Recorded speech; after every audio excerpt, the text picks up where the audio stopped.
شما کم و بیش میدونید این لقب امیرالمؤمنین رو خب خداوند متعال داد و اول کسی که از طرف خدا مأمور شد که صدا بزنه امیرالمؤمنین رو با لقب امیرالمؤمنین پیغمبر بود.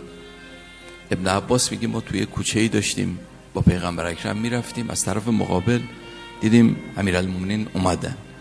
وقتی حضرت امیر آمدن سلام کرد به پیغمبر، السلام علیک یا رسول الله.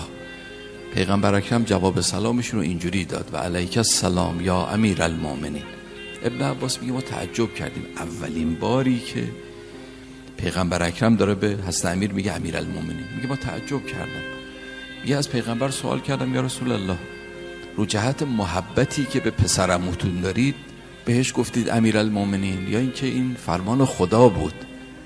پیغمبر فرمود ابن عباس وقتی در معراج در اون مقامی بودم که فقط و فقط من بودم و خدا و با خدا تکلم میکردم، صدای خدا رو که شنیدم با صدای علی شنیدم، تعجب کردم، سوال کردم که خدایا اتخاطبنی ام علی، تو داری با من حرف میزنی یا علی؟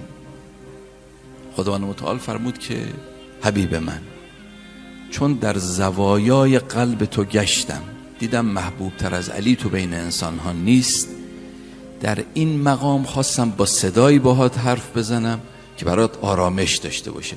میدونید در جایی که امیرالمؤمنین با خدا داره حرف میزنه ابهت بی نهایته.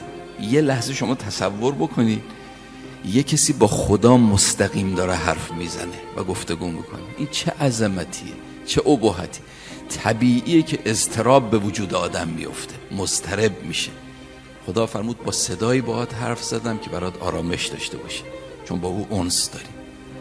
بعد خداوند متعال فرمود به من که رسول ما، حبیب ما، به مردم و به همه معرفی کن علی رو به نام امیرالمؤمنین، به این نام بخوان، نامی که تا حالا احدی قبل از او و بعد از او رو به این نام نخواندم. احدی قبل از او و بعد از او رو به این نام نخواندم. بعد پیغمبر فرمود که من بر هر دری از درهای بهشت که تو معراج عبور می کردم دیدم بر سردر اون نوشته شده که لا اله الا الله محمد رسول الله صلی الله علیه و آله و سلم علی امیرالمؤمنین.